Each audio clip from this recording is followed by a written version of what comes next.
April 19ஆம் தேதி நடைபெற உள்ள நாடாளுமன்ற தேர்தல் நம் நாட்டோட 2வது சுதந்திர போர். நாடு காக்கும் இந்த ஜனநாயக போர்ல இந்தியா கூட்டணிக்கு வெற்றி தேடி தர தமிழ்நாட்டின் தலைமகனான பேரறிஞர் அண்ணாவை முதலாக மக்களவைக்கு தேர்ந்தெடுத்து அனுப்பின தென்சென்னை தொகுதிக்கு வந்திருக்கிறார். மாநில சுயாட்சி குரலாக ஒன்றியத்தில் ஒழித்து தலைவர் கலைஞரின் மனசாட்சியாக விளங்கிய அண்ணன் முரசொலி மாறன் அவர்கள் வென்ற தொகுதியான மத்திய சென்னை தொகுதிக்கும் சேர்த்தே இந்த கூட்டம் நடைபெறுகிறது.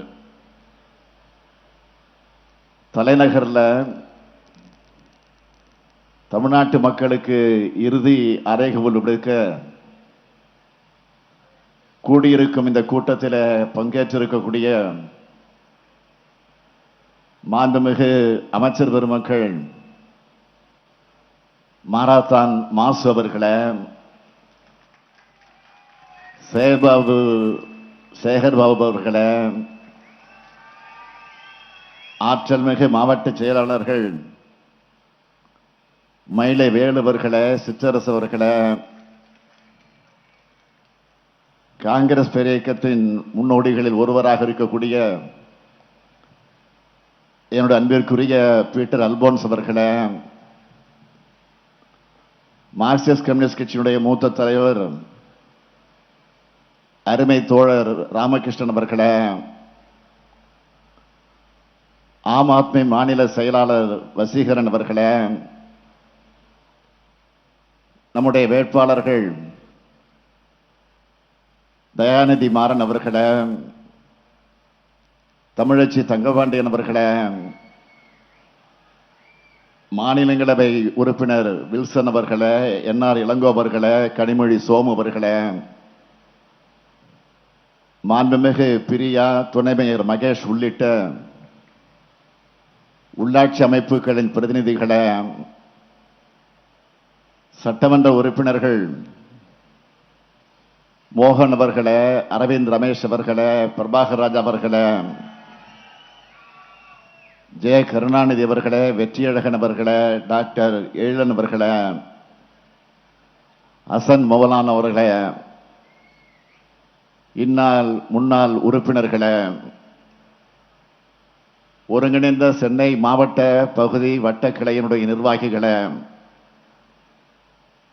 இந்தியா கூட்டணி கட்சிகளை சார்ந்த நிர்வாகிகளே, தொண்டர்களே, தோழர்களே, பத்திரிகை மற்றும் ஊடகத்துறையை சார்ந்த நண்பர்களே, வணக்கத்திற்குரிய வாக்காளர் பெருமக்களே, என் உயிரோடு கலந்திருக்கக்கூடிய நம்முடைய தலைவர் கலைஞர் அவர்களின் உயிரினும் உயிரான அன்பு உடன்பிறப்புகளே, அனைவருக்கும் என் மாலை வணக்கம். மத்திய சென்னை வாக்காளர் பெருமக்களுக்கு திராவிட முன்னேற்ற கழகத்தினுடைய வெற்றி வேட்பாளர் தயாநிதி மாறன் அவர்களை தனியாக அறிமுகம் செய்ய தேவையில்லை. 3 முறை நாடாளுமன்ற உறுப்பினரா, ஒன்றிய அமைச்சரா, மத்திய சென்னையினுடைய குரலா மட்டுமல்ல, தமிழ்நாட்டு உரிமை குரலா ஒழிச்சவர் தயாநிதி மாறன் அவர்கள். ஒன்றிய அமைச்சராக இருந்தபோது உலக புகழ்பெற்ற மின்னணு நிறுவனங்களை தொழில் தொடங்க இந்தியாவுக்கு அழைச்சிட்டு வந்தவர். தலைவர் கலைஞரின் மனசாட்சியான அண்ணன் முரசொலி மாறன் அவர்களுடைய அன்பு மகன். மீண்டும் மத்திய சென்னை குரலா நாடாளுமன்றத்தில் ஒழிக்க தயாநிதி மாறன் அவர்களுக்கு உதயசூரியன் சின்னத்தில் வாக்களிக்கணும்னு கேட்டுக்கிறேன். அடுத்து தென்சென்னை நாடாளுமன்ற தொகுதியில் திராவிட முன்னேற்ற கழகத்தினுடைய வெற்றி வேட்பாளராக தமிழச்சி தங்கபாண்டியன் அவர்கள் போட்டியிடுகிறார். எழுத்தாற்றல், கவியாற்றல் என பன்முகம் ஆற்றல் கொண்ட தமிழச்சி தங்கபாண்டியன் அவர்கள் பேராசிரியர் பணியை விட்டுவிட்டு மக்கள் பணிக்காக வந்தவர். தலைவர் கலைஞர் அவர்களின் அன்பை பெற்ற மறைந்த என்னுடைய ஆரியரன் தங்கபாண்டியன் அவர்களுடைய அருமை மகள். திராவிடத்தின் குரலாக, தென்சென்னையின் குரலாக தமிழச்சி தங்கபாண்டியனின் அவர்களுடைய குரல் மீண்டும் நாடாளுமன்றத்தில் தொடர்ந்து ஒலித்திட உதயசூரியன் சின்னத்தில் வாக்களிக்கணும். இவர்கள் இருவரையும் கடந்த தேர்தலை விட அதிகமான வாக்கு வித்தியாசத்தில் வெற்றி பெற வைக்கணும். தயாராகிட்டீங்களா? அப்புறம் என்ன, வெற்றி உறுதி. இப்ப வேட்பாளர்கள் உட்காரலாம். கடந்த 22 நாட்களாக தமிழ்நாடு முழுவதும் சுற்றுப்பயணம் செஞ்சிருக்கேன். பலதரப்பட்ட மக்களை சந்திச்சிருக்கேன். மக்களோட முகத்துல தெரிஞ்ச எழுச்சியும் மகிழ்ச்சியும் வச்சு சொல்றேன், 40க்கு 40 நாம் தான் வெல்ல போகிறோம். நாட்டையும் நம்ம கூட்டணி தான் ஆள போகுது. ஏன்னா தமிழ்நாட்டில் மட்டும் இல்ல, வட மாநிலங்களிலையும் இந்தியா கூட்டணிக்கு ஆதரவான அலை வீசிக்கிட்டு இருக்கு. இதற்கு காரணம் பிரதமர் மோடியோட சர்வாதிகார மனப்பான்மை, மாநிலங்களை நசுக்கிற எதேச்சதிகாரம், ஒற்றுமையா வாழுற மக்களிடையே பிளவை உருவாக்குற மதவாத பேச்சு, எதிர்கட்சிகளை ஒடுக்க நினைக்கிற பாசிச எண்ணம், எதிர்கட்சிகளை இருக்கக்கூடாது என்கிற எண்ணத்தோட பழங்குடியினத்தை சார்ந்த ஜார்க்கண்ட் முதலமைச்சர் ஹேம்சந்த் சோரனை கைது செஞ்சு சிறையில் அடைச்சார். டெல்லி முதலமைச்சர் அரவிந்த் கெஜ்ரிவால் அவர்களையும் சிறையில் அடைச்சிருக்கார். தேர்தல் என்பது சமமான களமாக இருந்தா படுதோல்வி நிச்சயம்னு உணர்ந்து காங்கிரஸ், கம்யூனிஸ்ட் போன்ற எதிர்கட்சிகளின் வங்கி கணக்குகளை முடக்கிற தீய செயல்ல ஈடுபட்டார். மக்களை பற்றி சிந்திக்காம கார்பரேட்டுகளாக மட்டுமே முன்னேற வேண்டும் என்று சிந்திச்சு திட்டங்களை தீட்டுனால விலைவாசி உயர்ந்து அத்தியாவசிய பொருட்களோட விலை விண்ணை முட்டுற அளவுக்கு இன்றைக்கு உயர்ந்து நிற்குது. ஆண்டுக்கு 2 கோடி இளைஞர்களுக்கு வேலை வாய்ப்பு கொடுப்பேன்னு வாக்குறுதி தந்து ஆட்சிக்கு வந்து ஆட்சி அமைத்த மோடி அவர்கள் இந்த 10 ஆண்டுல 20 கோடி இளைஞர்களுக்கு வேலை வாய்ப்பை கொடுத்தாரா? இல்ல. இந்த கேள்வியை கேட்டா இளைஞர்களை பகோடா சுட சொன்னவர் தான் மோடி. இப்போ நடுநிலை வாக்காளர்களும் பாஜகவோட உண்மை முகத்தை தெரிஞ்சுக்கிட்டு வெறுக்க தொடங்கிட்டாங்க. தேர்தல் பத்திர ஊழல், மோடியோட கிளீன் இமேஜ் என்ற முகமுடிய கிழிச்சு எரிஞ்சு மோடியோட ஊழல் முகத்தை பட்டவர்த்தனமா வெளிச்சம் போட்டு காட்டிடுச்சு. உடனே மோடி என்ன பண்றார்?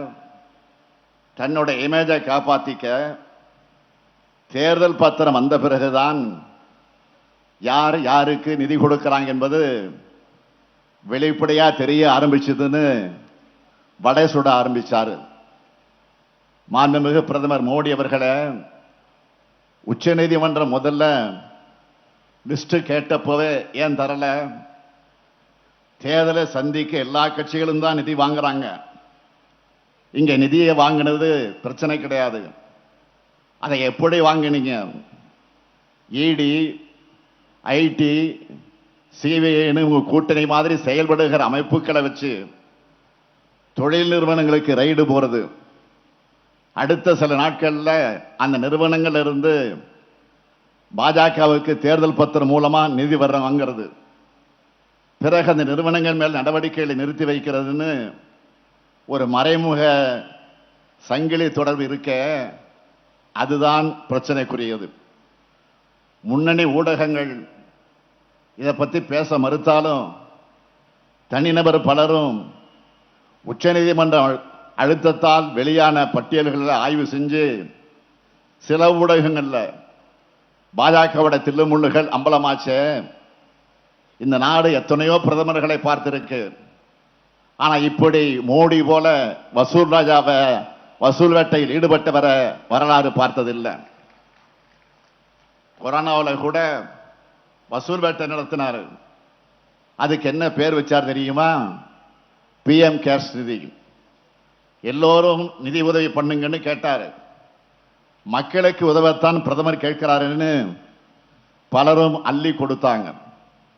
அந்த நிதி என்ன ஆச்சுன்னு தெரியல. தகவல் அறியும் உரிமை சட்டத்தில் கேட்டா அது தனியார் அறக்கட்டளை, அந்த விவரமெல்லாம் சொல்ல முடியாதுன்னு பதில் வருது. அடுத்து உங்க ஆட்சிக்கு CAG கொடுத்த சர்டிபிகேட் என்ன?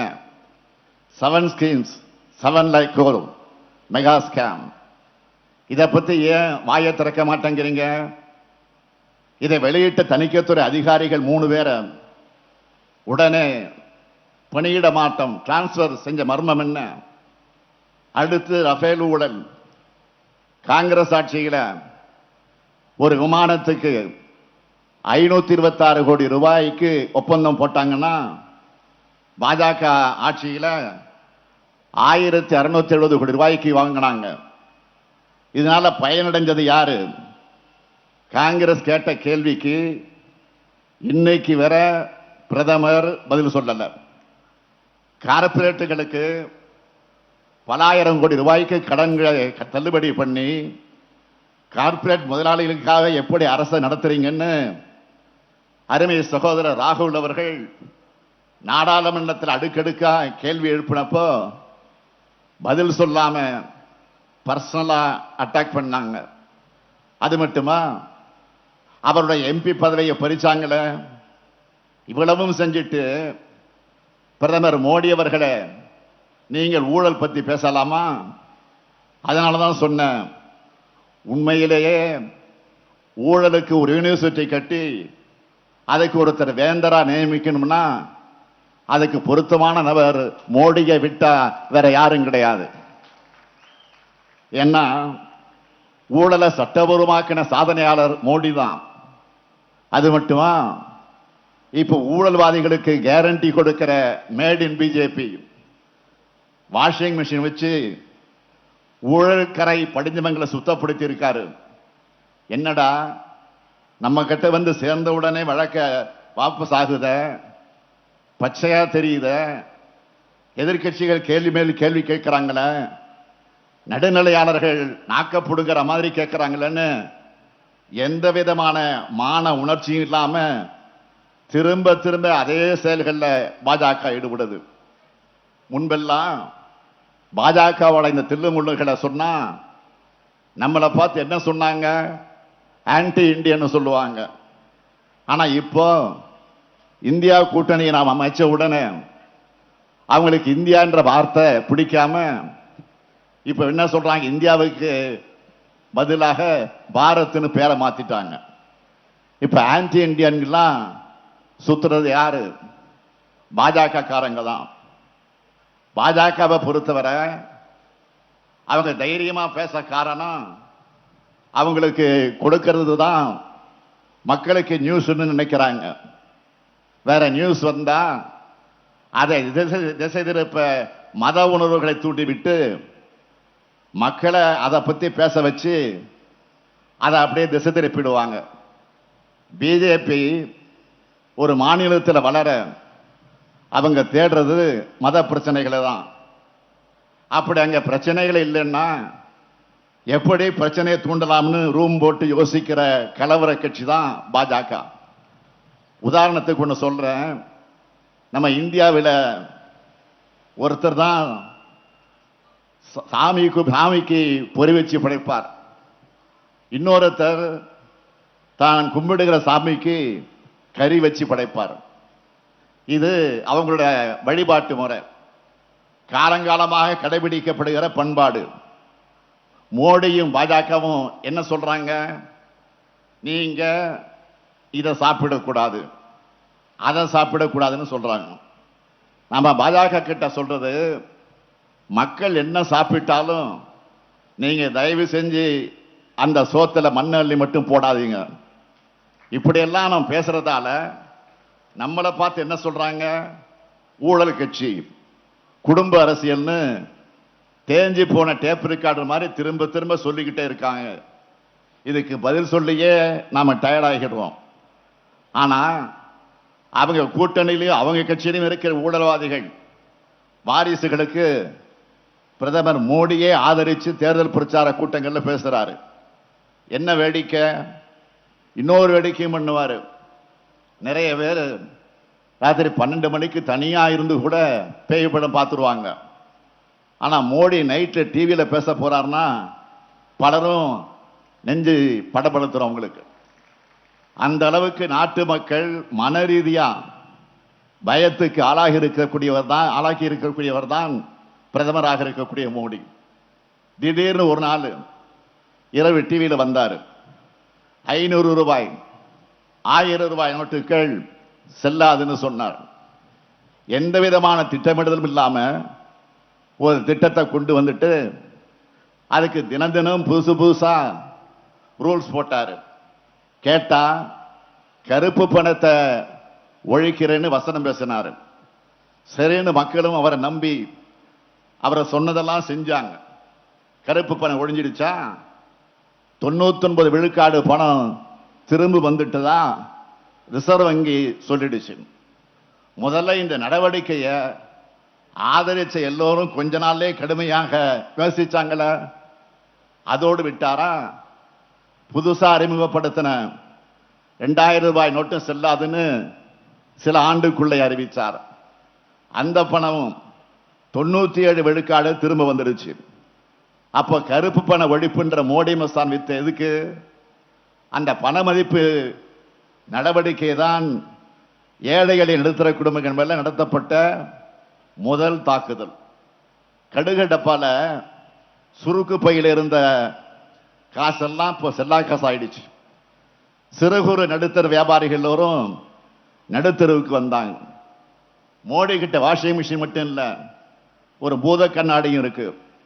அது மூலமா ஏழைகளோட சுருக்கு பையில எவ்வளவு பணம் இருக்குதுன்னு தெரிஞ்சுக்கிட்டு அதை எப்படி பறிக்கலாம்னு சிந்திக்க ஆரம்பிச்சவர். அதுக்கு உதாரணம் உங்களுக்கு சுருக்கு பை எதுக்கு? எல்லாரையும் வங்கிகள் அக்கௌண்ட் ஆரம்பிங்கன்னு சொன்னாரு. அதை நம்பி மக்கள் எல்லாம் அவங்க கிட்ட இருந்த காசை அக்கௌண்ட்ல போட்டாங்க. கொஞ்ச நாள்ல மினிமம் பேலன்ஸ் கம்மியா இருக்குன்னு அதையும் பிடுங்கிட்டாரு. அந்த ஃபைன்ல மட்டும் எவ்வளவு வசூலானது தெரியுமா? 21,000 கோடி ரூபாய்.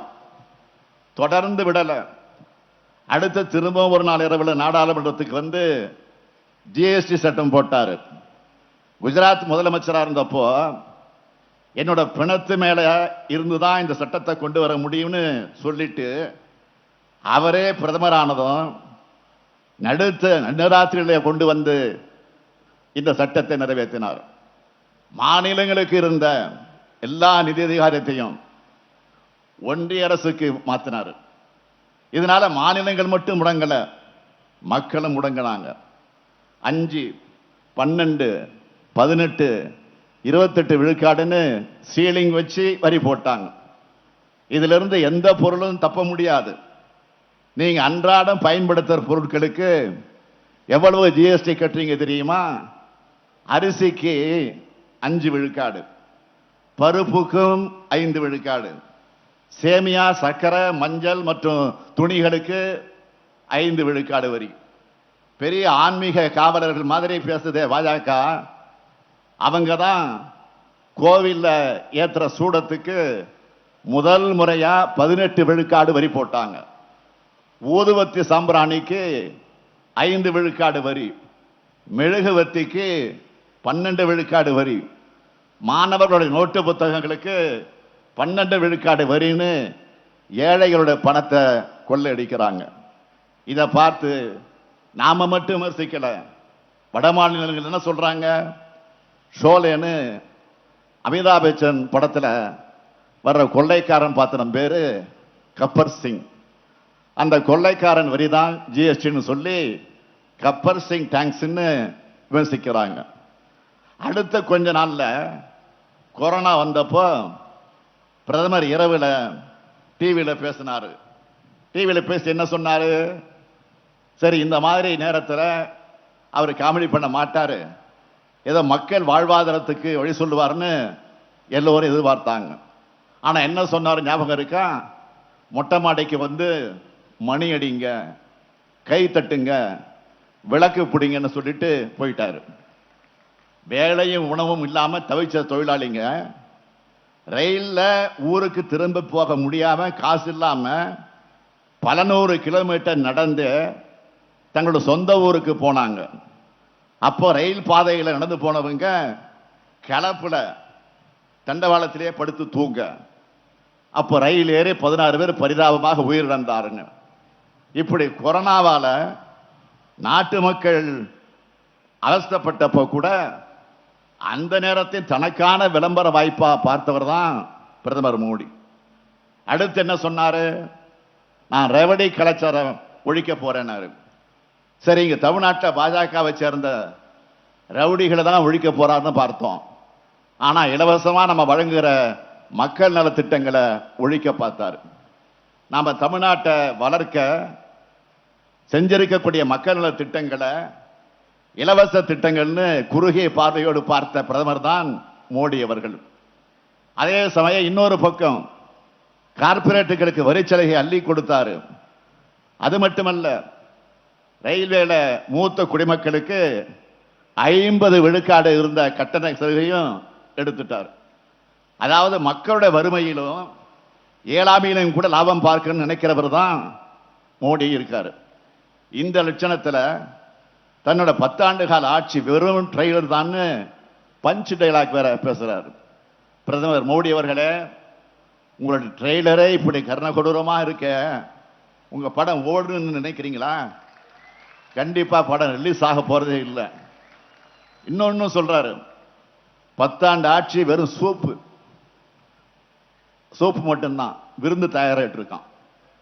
பிரதமர் அவர்களே, சூப்பே கேவலமா இருக்குன்னா மக்கள் வாந்தி எடுத்துட்டு இருக்கிறாங்க,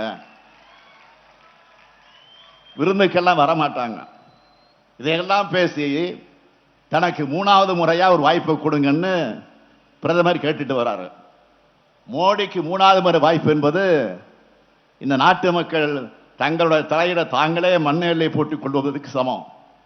இதை நான் தனிப்பட்ட ஸ்டாலினா சொல்லல, ஒரு கட்சி தலைவரா சொல்லல, பொறுப்புமிகு இந்திய குடிமகனா சொல்றேன். மோடியோட பேச்சுக்களை நாட்டு மக்களான நீங்களே எடை போட்டு பாருங்க, சீர்தூக்கி பாருங்க. அவருடைய பேச்சில் எதையெல்லாம் மைய கருத்தா பேசுறாரு. இதோ நாங்களும் தேர்தல் பரப்புரைக்கு உங்கள் ஆதரவு கேட்டு வந்திருக்கிறோம். கடந்த 3 ஆண்டுகள்ல என்னென்ன திட்டங்களை நிறைவேற்றி இருக்கோம், என்னென்ன சாதனைகளை செஞ்சிருக்கோம்னு எடுத்து சொல்லி வாக்கு கேட்கிறோம். திமுக காங்கிரஸ் வெளியிட்ட தேர்தல் அறிக்கையில மக்களுக்கான வாக்குறுதிகள் இருக்கு. அதுதான் இந்த எலெக்ஷனோட ஹீரோ. அதுல இருக்கிறதெல்லாம் சொல்றோம். ஆனா மோடி அப்படி வாக்குறுதிகளை சொல்லி வாக்கு கேட்கிறாரா? இல்லையே. எல்லா பிரச்சார மேடைகளிலையும் நாட்டு மக்களை பிளவுபடுத்துவதற்கான வாய்ப்பாத்தான் அதை பார்க்கிறாரு. வாயை திறந்தால சாதி, மதம், உணவு வேறுபாடுகளை பத்தி தேவையில்லாத கருத்துக்களை பேசி எதிர்கட்சிகளை திட்டி வெறுப்புணர்ச்சியை விதைக்க துடியாய் துடிச்சுக்கிட்டு இருக்கிறார் பிரதமர் மோடி. சமூக நீதியை பேசுற காங்கிரஸ் தேர்தல் அறிக்கைய முஸ்லீம் லீக்கினுடைய தேர்தல் அறிக்கை போல இருக்குன்னு பிரிவினைவாத அரசியல் செய்கிறாரு. நேற்று மேற்கு வங்கத்திற்கு போயிருக்காரு. அங்க இருக்கக்கூடிய மக்களை பிளவுபடுத்தி பேசுறாரு. 10 ஆண்டு காலம் இந்தியாவோட பிரதமரா இருந்துட்டு சாதனையா எதையும் சொல்ல முடியாம நாள்தோறும் மக்களை பிளவுபடுத்துகிற கருத்துக்களை பேசுறோம்னு கூச்சம் துளி கூட அவர்கிட்ட இல்லை. மோடி ஏன் எக்காரணத்தை கொண்டு இன்னொரு முறை ஆட்சிக்கு வரக்கூடாதுன்னு சொல்றோம்? மோடி ஆட்சிக்கு வந்தால் அமைதியான இந்தியா அமளியான இந்தியாவாக மாறிடும். ஒரு தாய் மக்களா வாழுற நம்ம மக்களை அவங்க மனசுல வேறுபாட்டு விதைகளை தூவி இந்தியாவை நாசம் செஞ்சிடுவாங்க. இந்தியாவில் ஜனநாயகம் இருக்காது, நாடாளுமன்றத்தில் விவாதம் இருக்காது, தேர்தல் என்பதே ஜனநாயகபூர்வமாக இருக்காது, மாநில அரசுகளுக்கு எந்த அதிகாரமும் இருக்காது, சட்டமன்றங்கள் இருக்குமா என்பது சந்தேகம். ஒரே மொழி, ஒரே மதம், ஒரே பண்பாடு, ஒரே உடை, ஒரே உணவுன்னு ஒற்றை சர்வாதிகார நாடா மாத்திடுவாங்க. நாடு 200 ஆண்டுகள் பின்னோக்கி போயிடும். வரலாறுகள் திரித்து எழுதப்படும். அறிவியல் பின்னுக்கு தள்ளப்பட்டு பிற்போக்கு கதைகள் புகுத்தப்படும். தமிழ் உள்ளிட்ட இந்தியாவோட பிற மொழிகள், மாநில மொழிகள் சிதைக்கப்படும். மக்களுடைய சிந்தனை மழுங்கடிக்கப்படும். மக்களுடைய அடிப்படை உரிமைகள் கூட பறிக்கப்படும். இடஒதுக்கீடு வழங்குற சமூக நீதியை குழி தோண்டி புதைச்சிடுவாங்க. புரட்சியாளர் அம்பேத்கர் எழுதின அரசியல் சட்டம் காற்றிலே பறக்க விடப்பட்டு RSS சட்டம் தான் நாட்டை ஆளும். காவி கொடி தேசிய கொடி ஆகிடும். இதையெல்லாம் தடுத்தாக வேண்டிய காலத்தின் கட்டாயத்தில் நாம் எல்லோரும் இருக்கிறோம். இந்தியா கூட்டணி ஆட்சி அமைஞ்சாதான் இந்தியா வளம் பெறும். குறிப்பா தமிழ்நாடு அதிகமாக வளம் பெறும். இங்கே திராவிட மாடல் ஆட்சியை நாம் அமைச்சு 3 ஆண்டு காலமா பல்வேறு சிறப்பான திட்டங்களை தீட்டி வருகிறோம். நம்ம சாதனைகள் தான் நமக்கான அடையாளம். ஒவ்வொரு கூட்டத்திலையும் நம்ம திட்டங்களால் பயனடைஞ்ச பயனாளிகளை பற்றி நான் பேசியிருக்கேன்.